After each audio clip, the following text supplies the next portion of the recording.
Hi there and welcome to Meet the Press Now. I'm Ryan Nobles in Washington, where the fallout from the U.S. capture and arrest of Venezuelan President Nicolas Maduro continues to send shockwaves through the U.S. government and around the world, with big questions remaining about who's in charge in Venezuela and what the U.S. is truly aiming to accomplish in the oil-rich country. Today, while delivering remarks to House Republicans, the president received a standing ovation as he touted the success of the operation in Venezuela. It was an amazing military feat that took place yesterday. Think of it, an amazing military. The people are saying, well, thank you. But the United States proved once again that we have the most powerful, most lethal, most sophisticated, and most fearsome. It's a fearsome military on planet Earth, and it's not even close. While President Trump highlighted the role the U.S. military played, his administration maintains that this was not a military action requiring congressional authorization, but rather a law enforcement operation to enforce an indictment against Maduro. Although the president has also suggested it was about regaining access to Venezuela's oil reserves. Administration officials were on Capitol Hill late yesterday to brief top lawmakers on Maduro's capture. Reaction to that briefing, unsurprisingly, falling along party lines, with Republicans defending the president and Democrats sounding the alarm. This is not a regime change. This is a demand for change of behavior by a regime.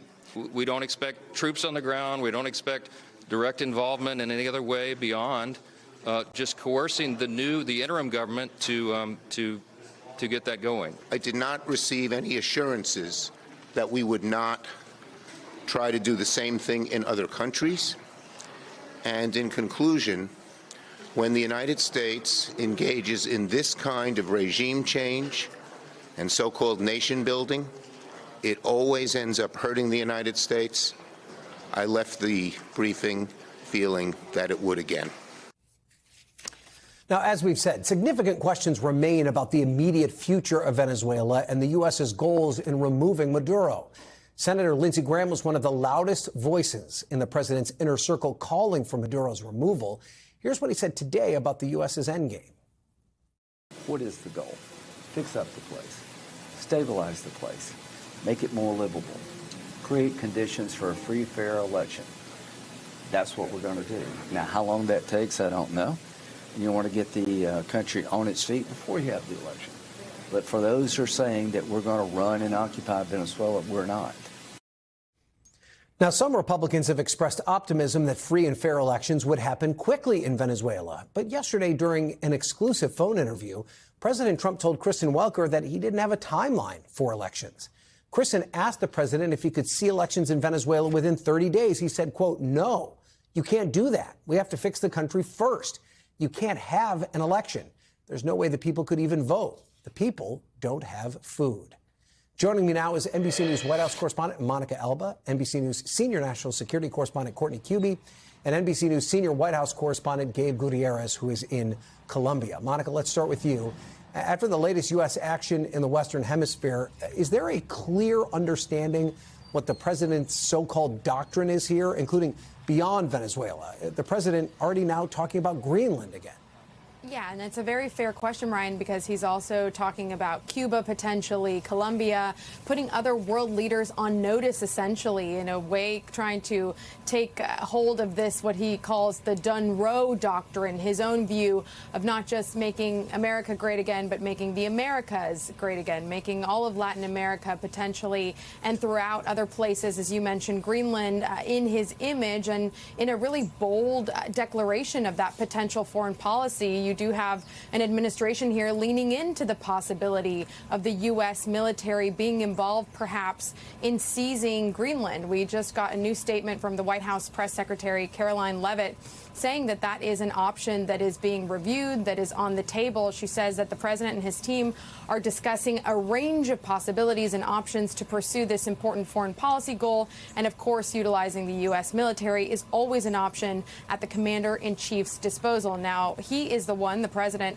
over the weekend who certainly discussed this, and some of his other top aides have as well. Last night, the White House Deputy Chief of Staff Stephen Miller really leaned into this, saying that if the U.S. wanted to take control control of Greenland, of the Danish territory, that essentially he predicted that no one would get in the way of the United States, that there wouldn't be anybody blocking that. But we saw some really fierce and swift condemnation from European leaders today, Ryan, certainly in a joint statement saying that that would be a violation of NATO and that essentially that would be the end of NATO if the U.S. decided to proceed with that option. And Monica, this was a relatively long-winded speech from the president. I think he spoke to somewhere in the range of an hour and a half. But he didn't really linger on the issue of Venezuela when he was speaking to House Republicans. Could that be a signal that he recognizes that this isn't an issue that is going to matter to voters in the midterms? Well, he certainly spent a lot more time talking about other topics and talking about some of the domestic implications, certainly saying to those House Republicans who you cover day in and day out, Ryan, that if they don't do what they need to do, essentially, that they could lose the midterm elections. And the president did note in his speech that he likes to say that if you win the presidency, maybe you lose the midterms. Again, trying to perhaps lower expectations there, but also saying, Ryan, interestingly, that he doesn't really like to travel, which raises questions about whether he is going to be out there campaigning alongside some of these Republicans, when we know that the White House Chief of Staff, Susie Wiles, had said that she wanted him to be out there because they believed that they had suffered recent election losses because his name wasn't on the ballot and that they were going to try to change that this time around. Again, with a focus on the domestic policy, maybe perhaps more than that of foreign policy and overseas matters. Also struck an ominous tone suggesting he might be impeached if the Democrats were to win back the House. Monica Alba, thank you for that update. Let's turn now to Courtney to talk more about what's happening in Venezuela. Courtney, interesting reporting today about this CIA assessment about the now interim leader of Venezuela, Delcy Rodriguez. What did the intel community say? So remember, this is what the CIA does, right? They look at countries, they look at the assessments of the leaders, possibility for succession plans, those kinds of things. Essentially, they do modeling of succession. In this case, there was a recent assessment that was shared with a very small group of people in the Trump administration that specifically said that Maria Cortina Machado, the opposition leader, would not have as strong of a foothold in Venezuela if she was brought in as this leader during this transition time as members of Maduro's own regime would have. And apparently, according to officials who are familiar with this, that was one of the reasoning behind President Trump on Saturday coming out and praising the vice president, now the acting president there. Interestingly enough, they keep insisting it's not a military action, right? But President Trump told our colleague Kristen Welker yesterday he doesn't think he needs a second round of congressional approval. I guess it would be a first round of congressional approval for a second round of attacks. What could a second wave in Venezuela look like? And would it undermine this argument that it's a legal exercise as opposed to a military exercise? So as far as just like the makeup of what another wave would look like, I suspect it would be similar to what we saw. Remember, the military still has all these ships off the coast. They have the ability to fire Tomahawk missiles. They still have a ton of aircraft there, fighter aircraft, drones. They have the helicopters. They have things that could carry out airstrikes. And then, of course, they still have all of these more unique or sort of exquisite capabilities that the president's been surprisingly talking about in public, things like being able to knock out electricity to parts of Venezuela. All of that still exists for them to use.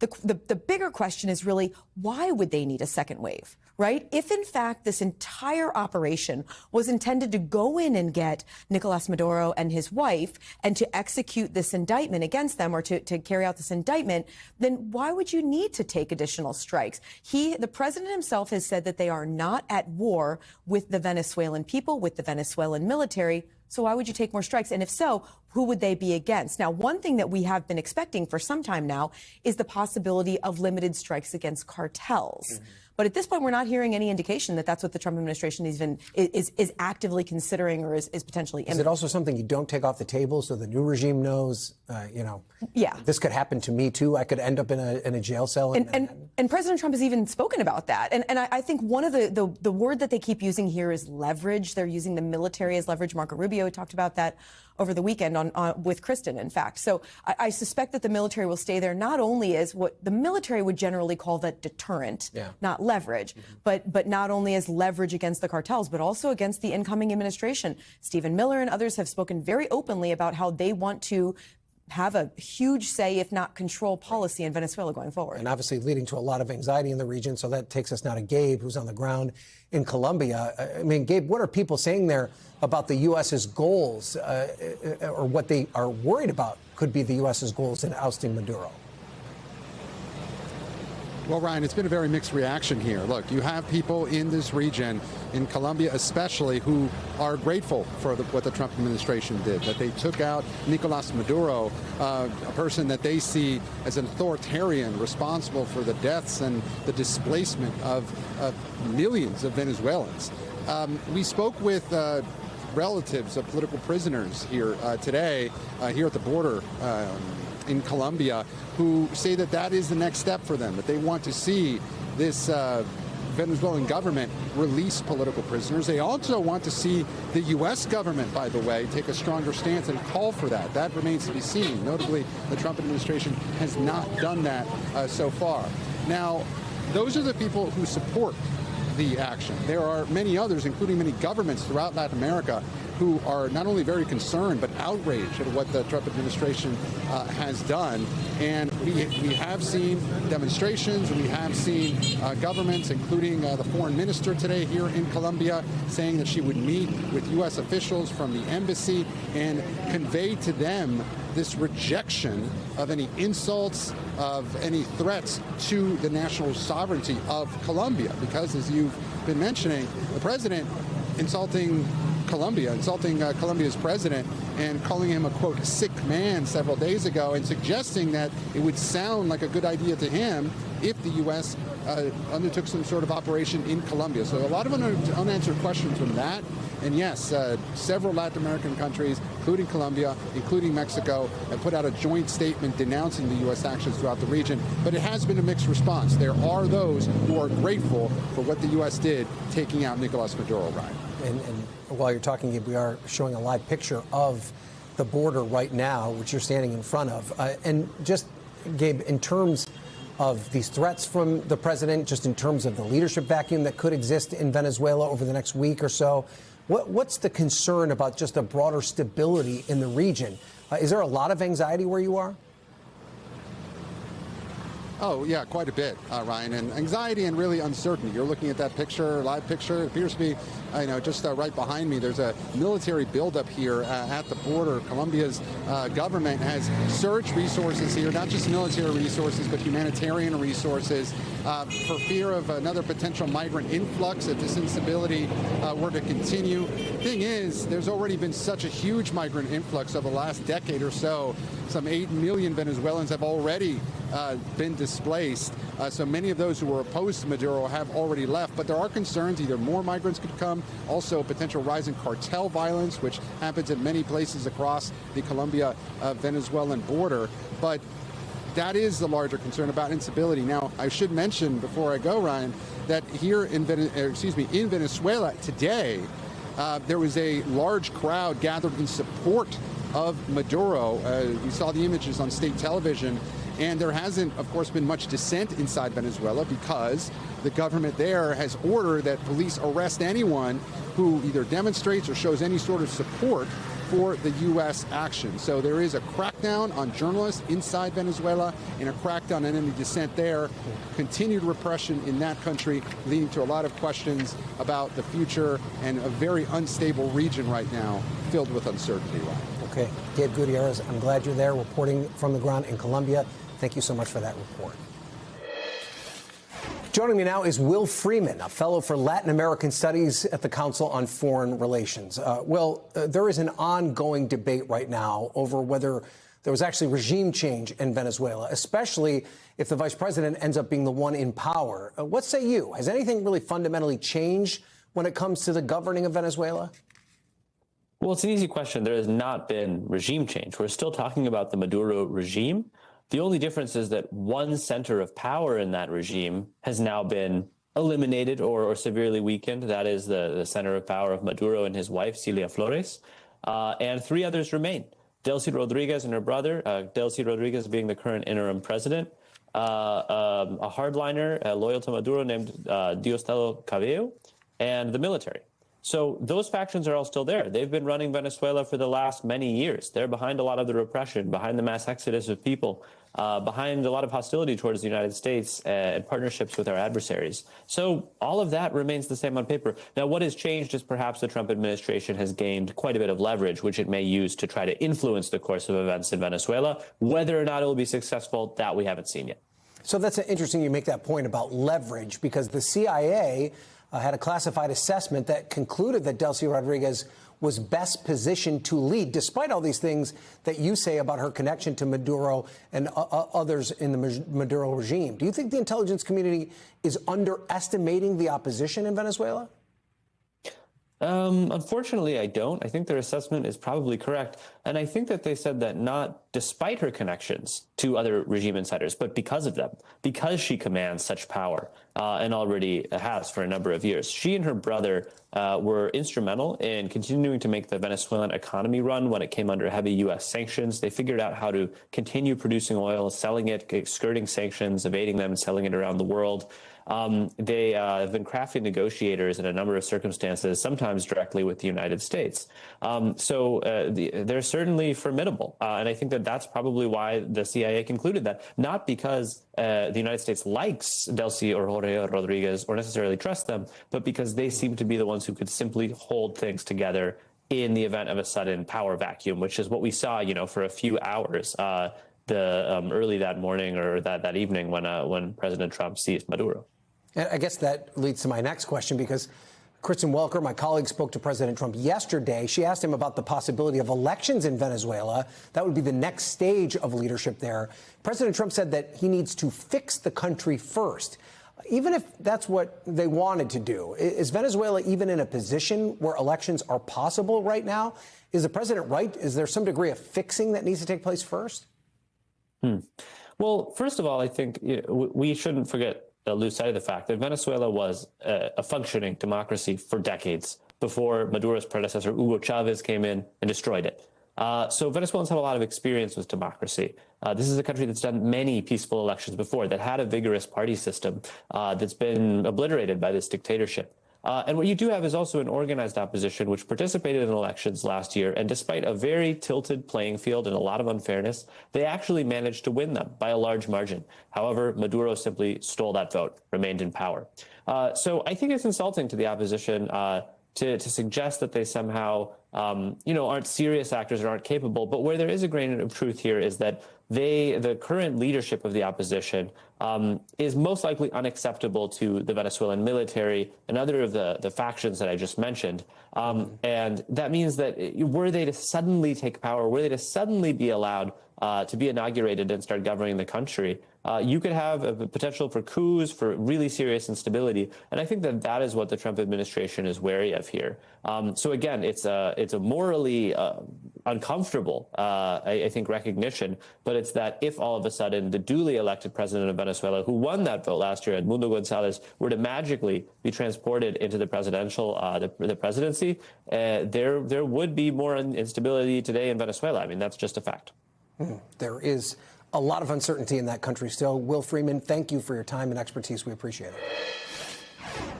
Coming up, the view from House Democratic leadership on the Trump administration's capture of Nicolas Maduro and the role of Congress, plus health care, the midterms, and much more straight ahead. But first, 5 years after the January 6th attack, new efforts from the White House to amplify the president's false narrative about that day. As pro-Trump protesters, including some rioters who were pardoned, once again marched to the Capitol. You're watching Meet the Press now.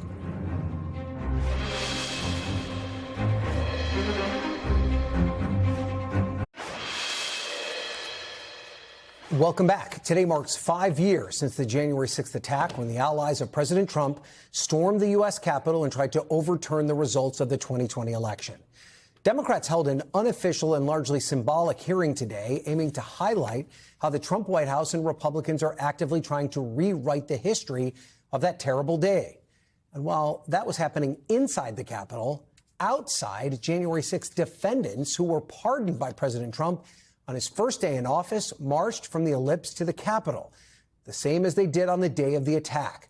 Senate Minority Leader Chuck Schumer condemning that march and the president's pardon of the rioters.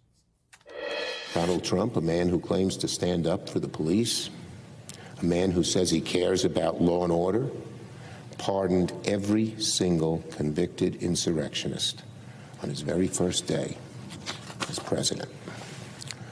These pardons are among the most sickening things Donald Trump has done in office. His betrayal of law enforcement, of democracy, makes a mockery of the rule of law. The White House, meanwhile, launched a new webpage today to push President Trump's narrative of what happened on January 6th, falsely claiming the protesters were peaceful and that the election was stolen. And the president himself reiterated his previous baseless claims that the 2020 election was rigged while speaking to House Republicans, who decided to not be on Capitol Hill today and instead hold a retreat at the newly renamed Trump Kennedy Center. I'm joined now by NBC News senior justice reporter Ryan Reilly and Frank Thorp, who covers Congress with me for NBC News.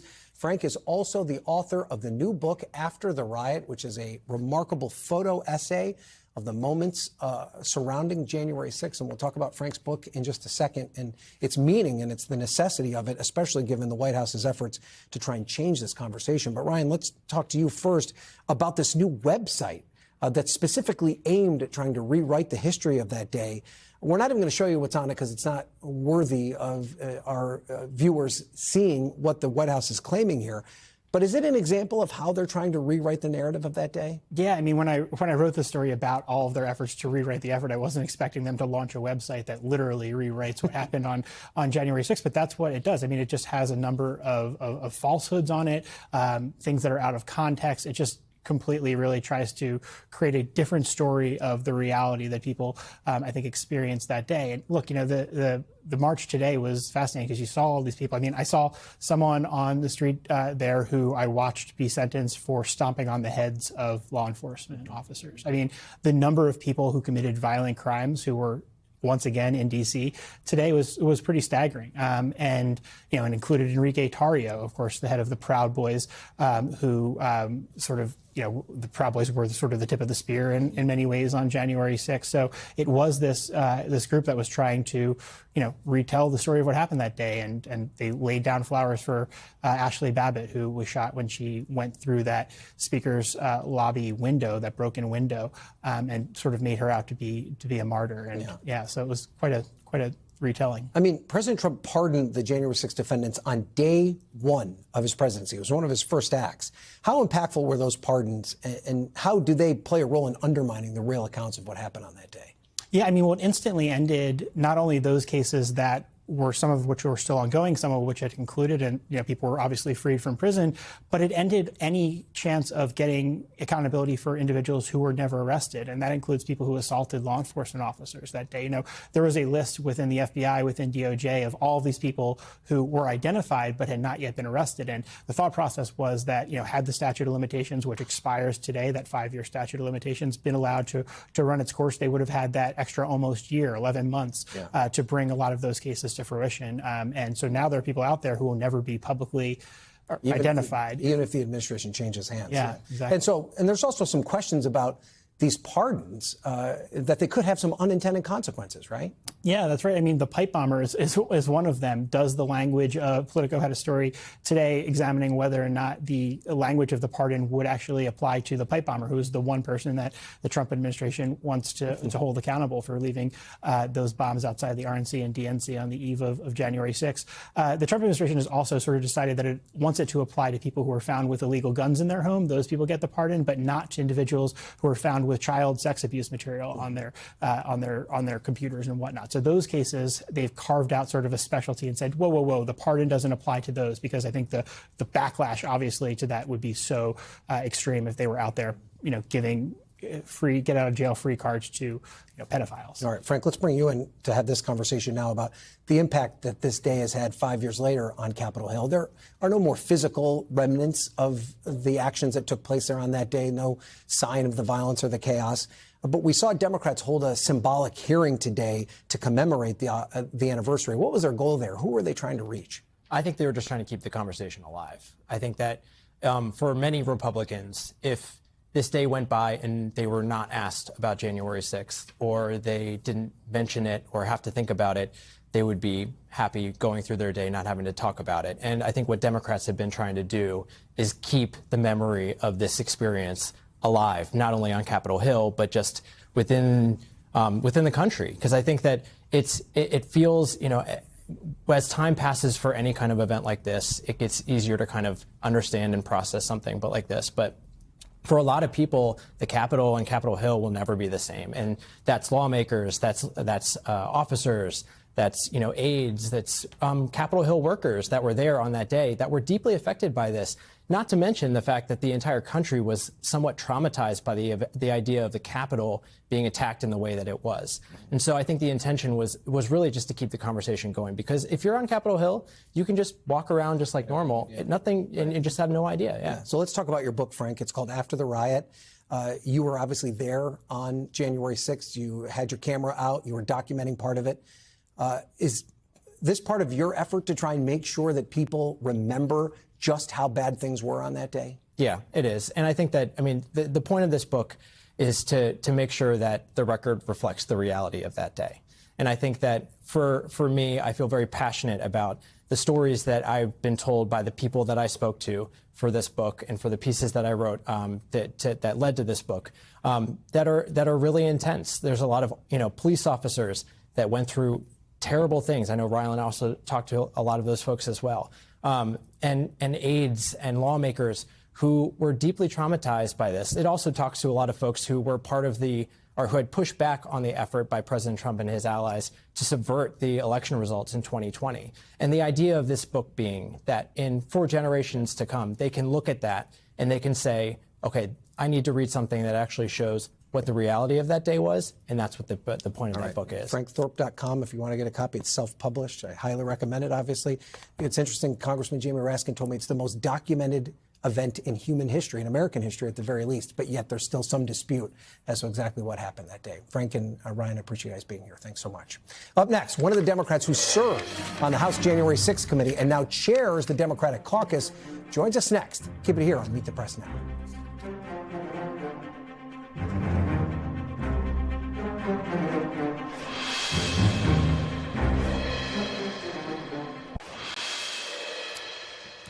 Welcome back. Joining me now is the chair of the Democratic caucus, Congressman Peter Aguilar of California. Congressman, thanks for being here. I want to get to the anniversary of January 6th in just a moment, but I first want to get your take on what's happening in Venezuela 4 days after the capture of President Nicolas Maduro.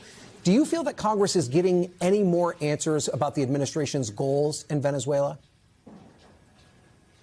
No, I don't. I feel that there's still a lot of questions that are unanswered. I know the administration has some classified briefings to Congress tomorrow. We look forward to asking tough questions and hopefully getting some answers from the administration. They've already given some briefings to Congress. I think it's an all members briefing tomorrow, but clearly questions remain. We don't lose a lot of sleep for Nicolas Maduro not being in office. He was an illegitimate leader and a dictator, but what the administration has done here without detailing any plans for what life will be like for Venezuelans moving forward and what risks that poses to the American people and to American service members is deeply troubling to me that we don't have answers to any of those questions. And President Trump told my colleague Kristen Welker on Monday that elections won't be held until Venezuela is, quote, fixed.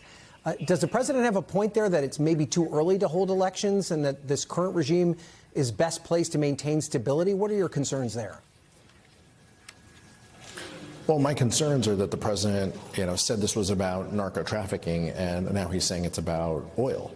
My concerns are that he's not building an international coalition that will have plans for what Venezuela can operate like in a post-Maduro world. That's the concern that we have. There isn't enough thought that has been put into place for this, and I think that we're seeing that lack of planning right now. And I think the American people are rightfully concerned whether young service members will be in harm's way and whether their tax dollars will go to Venezuela to help oil infrastructure or to help the oil companies themselves, just like the president sent $40 billion to Argentina. I think they're rightfully concerned about the resources involved here. So I'm glad you brought up tax dollars, because that brings me to my next question. There isn't much Congress can do to stop this from happening immediately, but you are in the process, and I know you're an appropriator, negotiating the appropriations package for the Pentagon. Should the Pentagon's funding structure be a part of these conversations in terms of what the administration's next actions are in Venezuela? And should the Congress use that process to try and exert itself and be involved in this process a little bit more? Yes, but that means that our Republican colleagues are going to have to stand up and say that we deserve an opportunity to be heard here, and that the president needs to come to Congress and ask for our support and give detailed plans. But right now, it's clear from our perspective that they're using some of the dollars, some of the DOD dollars in their reconciliation, one big ugly law bill in order to help DOD with their mission around the world, seemingly, which could include Cuba and Greenland and other countries. It's deeply troubling to us, but they have resources that House Republicans have authorized for them, but Congress needs to exert itself much, much more. Would that include, it would take 60 votes in the Senate to pass an appropriations package for the Pentagon. Should the Senate take that into account when passing the full Pentagon appropriations package? I hope so. Look, we need Democrats and Republicans both standing up for the prerogatives of Congress here. They have a duty to report to Congress, and our obligation is to expend these resources, and the administration should follow that authority. But they haven't done that yet. So, I don't. We're not holding out hope that the administration is going to wake up tomorrow and operate differently. But what we do need are our colleagues on the Republican side of the aisle to really step up and to tell the administration that they deserve, that we deserve broader say in what's going on here. Let's turn now to health care. I know that's something that you and your caucus are very concerned about. The House could vote as soon as tomorrow on a extension of the Obamacare subsidies. This after several Republicans signed on to a discharge petition to force a vote. How confident are you that this extension is going to pass at least the House this week? Well, we're hopeful, but it would mean that the Republican colleagues that we have who signed the discharge petition will vote for the measure. I haven't heard or seen anything that would tell me that they aren't going to, but it would mean that we need bipartisan support. And I know a number of them have indicated that they are willing to support these efforts to extend the Affordable Care Act tax credits. And it would be important for the American people. These have obviously lapsed now in the new year. But it would be an important step to send something over to the Senate in a bipartisan way, hoping that we can pass law. We know that Donald Trump this morning told House Republicans that they need to be the party of health care. They know that their bill that they passed took health care away from millions of Americans, and that the expiring tax credits affected millions more. So clearly, this is something that Donald Trump understands is a weakness in his party and his administration, and I hope that we can have a bipartisan solution to it. And if there isn't, are you willing to enter into another possible shutdown to get what you're looking for out of these negotiations? Look, my answer is always that we want bipartisan solutions and we want to fund government. We didn't want the longest shutdown in American history. Donald Trump wanted that. Clearly, Republicans have paid a price for it. The American people know that health care is on the ballot this November. They know that Republicans stood by and actively helped eliminate millions of people from health care across this country. So those are just the facts. But I don't want another shutdown, and none of my colleagues do. Okay, let's talk now about January 6th. This is the 5th anniversary of the attack on the Capitol. You, of course, were part of the select committee that investigated the attack. Today, Democrats held a special hearing to examine the threats to free and fair elections. At the same time, the president was addressing your Republican colleagues. He's still calling the 2020 election rigged. He said that the U.S. election system is, quote, crooked. What do you make of his comments and just where we are as a country 5 years later? Well, on the website that he put out today, blaming Capitol Police officers for the violence on January 6th.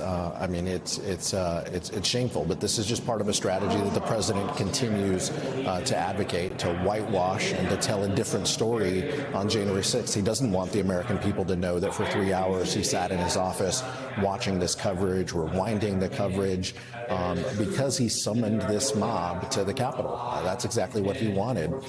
He doesn't want the American people knowing that. And it's just deeply troubling that the first act, just like you said in your last segment, the first act of his administration was a pardon of 1,500 violent criminals, people who ended up going back across the country and reoffending, many of them. It's just deeply troubling. Okay, Congressman Pete Aguilar, thank you so much for joining us, sir. We appreciate it. Thanks, Ryan. All right. After the break, the last Walz. Minnesota Governor Tim Walz ends his bid for re-election, shaking up the potential 2028 presidential primary field as Speaker Johnson faces an ever-shrinking Republican majority. The panel is next on Meet the Press Now.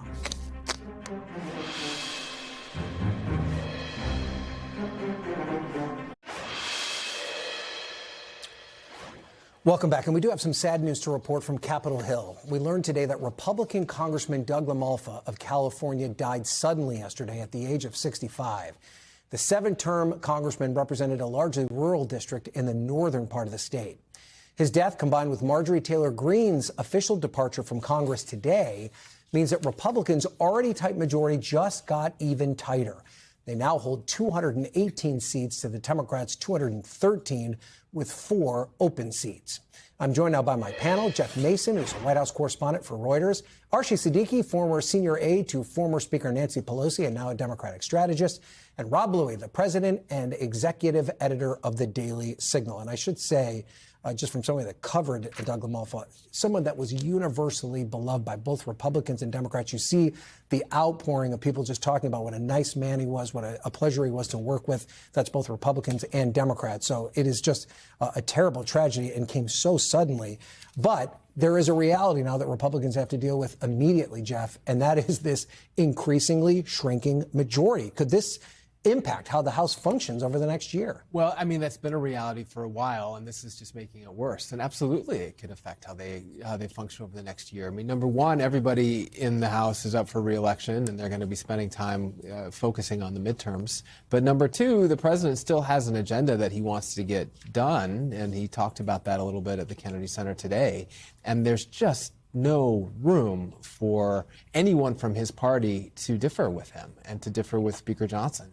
And there are some divisions in the Republican Party. And watching Marjorie Taylor Greene leave, I mean, she's been Exhibit A now for months about those divisions. If any more of those come and arrive or infect others within his base who are in Congress, it's going to be really hard to get anything passed. You already have somebody like Tom Massey, Rob Bluey, who's shown a willingness to kind of step outside the Trump MAGA universe.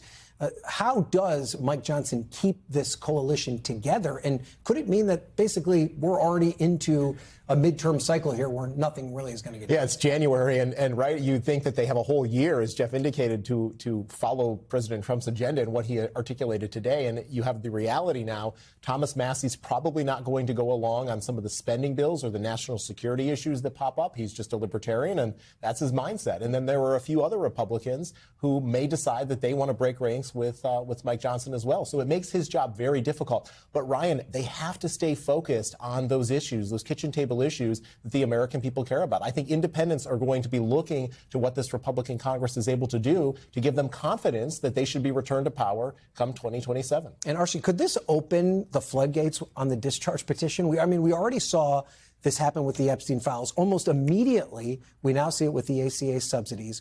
Could we now see opportunities for breakaway Republicans to team up with Democrats to actually get something done? Is that something that could be in the future here over the next year in Congress, or is that a little too Pollyannish on my part? Well, it could be in the cards if Donald Trump goes along, right? That's what we saw the floodgates on Epstein, is that when he saw some of the writing on the wall on the discharge petition, then suddenly the whole dynamic and landscape changed.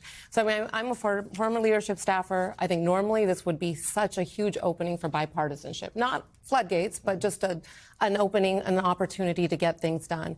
But in this environment, with Donald Trump having such a ironclad grasp over Republicans in the House and Senate, it's a really difficult trajectory to see going forward. Yeah, and so if you're a House Republican, Jeff, and you're kind of mapping out what the next few months look like, and you've got to go make a case to voters, are you willing to stick with Donald Trump? This is what he told Kristen yesterday in her exclusive interview. Trump said, and this quote's getting a lot of play, MAGA loves what I'm doing. MAGA loves everything I do. MAGA is me.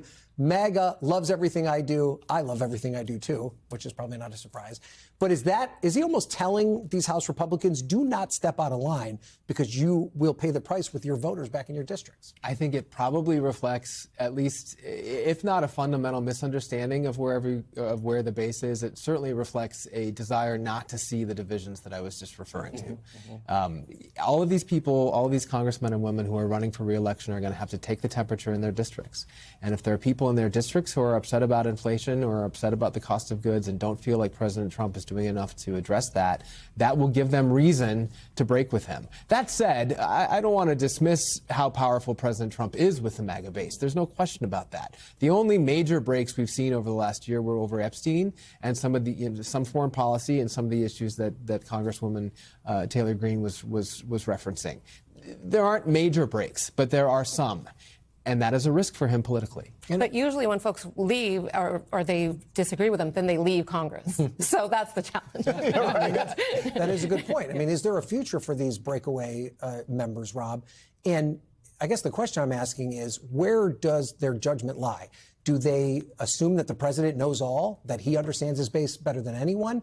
Or is there a little bit of an introspective view of their individual constituents to see that maybe there are some things that their voters aren't completely comfortable with? How do you make that calculation? Yeah, particularly as they're on the campaign trail, they'll be probably hearing from those voters a lot more frequently in 2026 than maybe they did last year. And so, yes, I do agree with Jeff that issues like inflation will be top of mind. And we know already post-election, post-last November's election, that President Trump already started to focus more heavily on some of the domestic issues because some of that MAGA base felt he was too focused on some of the national security and foreign policy issues. So I think that both Republicans in Congress and Donald Trump will recalibrate. And let's not forget that the situation in Venezuela could have implications on some of the domestic issues here, particularly the cost of energy. Yeah, and that could cut both ways, for sure, depending on how it all plays out. Archie, I want to play for you what President Trump warned Republicans about during his speech as it relates to impeachment. Take a listen to this. You got to win the midterms, because if we don't win the midterms, it's just going to be, I mean, they'll find a reason to impeach me. I'll get impeached. Would Democrats go down that road? Should they even be uttering the word impeachment between now and Election Day, or even after the election, given that almost every time they've done it, it's kind of backfired on them electorally? I think Democrats are laser focused on affordability and getting an agenda for going forward. And so you see that with the discharge petition on the Affordable Care Act. The 4 Republicans that joined were the most moderate and in the House. They also were, well, not all, there was a mixed, but a lot of these were really competitive districts. If Democrats wanted to play politics, they wouldn't have done so. But they wanted to get something done. They said, we're going to join with these Republicans and get something going. So I think for Democrats, it's going to be finding bipartisan opportunities, because as you know, this is unified Republican control. They have very little leverage. And I think what we'll see is that focus on the agenda. But you have had a couple of Democrats already introduce impeachment resolutions against cabinet secretaries. They're not going to be able to just completely avoid it, that's for sure. Yeah. Well, fair. That is totally fair. But I think the Democrats are a big tent party, and people have opinions, but I don't think you're going to see the leadership talking about impeachment. But the question is, what does the base want, which is always something that is unpredictable, I'd say, at the very least. Before we go, we got to talk about Tim Walz, Jeff, deciding he wouldn't seek re-election. He's been a prime target of the president. Hard to believe just a year ago he was the party's nominee for vice president. We now have a hotly contested race to succeed him. Obviously, Amy Klobuchar's name out there. Is this now an opening for Republicans? Could they potentially win in a blue state like Minnesota? Oh, I don't know. I mean, certainly they'll try. And the fact that the governor has decided not to run will be looked at least in part, as a reaction to the pressure that President Trump put on him. And that may embolden some other Republicans to say, hey, let's give it a try. But it is still a blue state. So it would be, I would guess that it'll be easier for an Amy Klobuchar than it would for a Republican to win that office. Are Republicans excited, maybe, Rob? I don't know. I do. I mean, I think, first of all, there's some unanswered questions about Tim Walz and how deep this scandal goes. I think that's probably factoring in his decision here. And then, secondly, Minnesota, remember, Jeff, it was on the map for 2024. Ultimately, Trump didn't prevail there, but they thought that it was in their sights. Okay, we're going to have to leave it there. Jeff, Archie, Rob, thank you all for being here. We appreciate it. Still to come, Health Secretary Kennedy cuts vaccine recommendations for all U.S. children in an unprecedented move with sweeping consequences amid one of the most severe flu seasons in decades. A leading infectious disease and public health expert joins me next. You're watching Meet the Press now.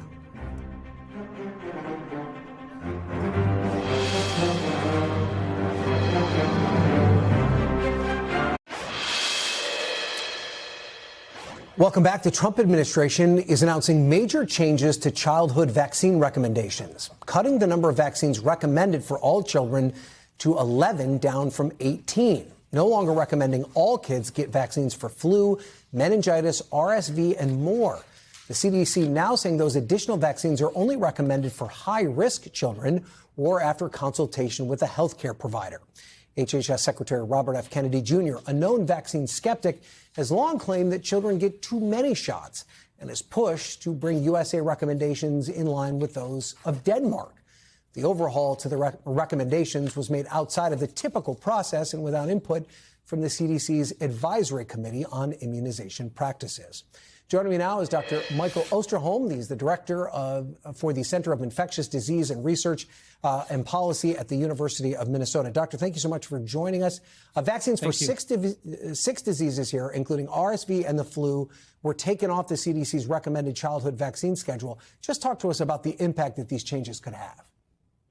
Well, I think the most important takeaway message that all the listeners here should understand is you can no longer trust the federal government to provide you with scientifically sound and reliable information on vaccines. It no longer exists. You must now trust your medical societies, which in turn, working with doctors and nurses that administer the vaccines, are really the only reliable place you can get that kind of information.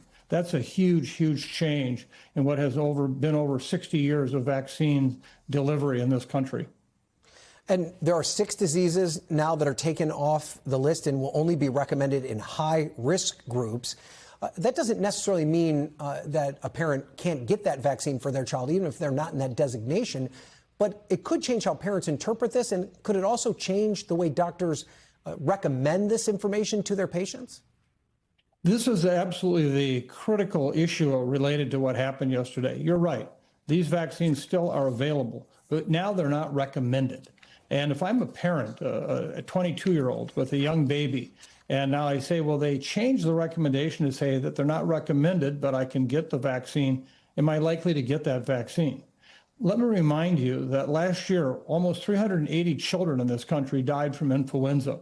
Over half of those had no identified risk factor. They wouldn't even fit into this category right now of what they're saying. So in fact, again, there is no credible data to support what the federal government did yesterday. And the consequences are such that the public can just no longer trust anything that comes out of the Department of Health and Human Services. We've heard the secretary constantly refer to Denmark as kind of the standard that he's going by here. What are the challenges of trying to transfer the public health policy of a small country like Denmark to a country the size of the United States? Well, first of all, you have to look at the conditions, okay? And what I mean by that is this is a country of 6 million people with universal health care. They have incredible health care access with medical records that are tracking with an individual day by day by day. And so there you have a very different situation of delivering vaccines and following up on individuals who might be exposed to a disease or sick. Think of it this way. The difference between swimming up Niagara Falls or swimming in your backyard swimming pool are both swimming experiences, but they're quite different. And what we have to deal with in this country is a fragmented healthcare system that means many people fall through the cracks. People do not get vaccines when they're supposed to, and there are no records that necessarily track these individuals. So what we've developed here is a system that tries to accommodate for all of those challenges. And to say that Denmark is the ideal, they're the outlier. If you look at all the other countries of the world, including low-income countries in Africa that are very similar to our own vaccine recommendations.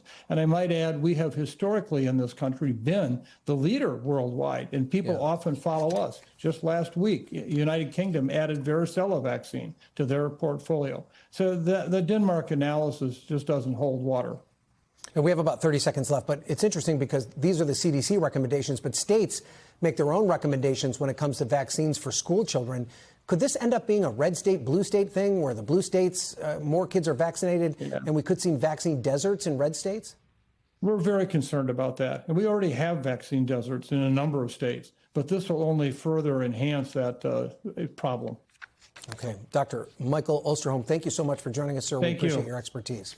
All right. And we'll be back with more tomorrow on Meet the Press Now. But as always, there's more news ahead right here on NBC News Now. Have a great day.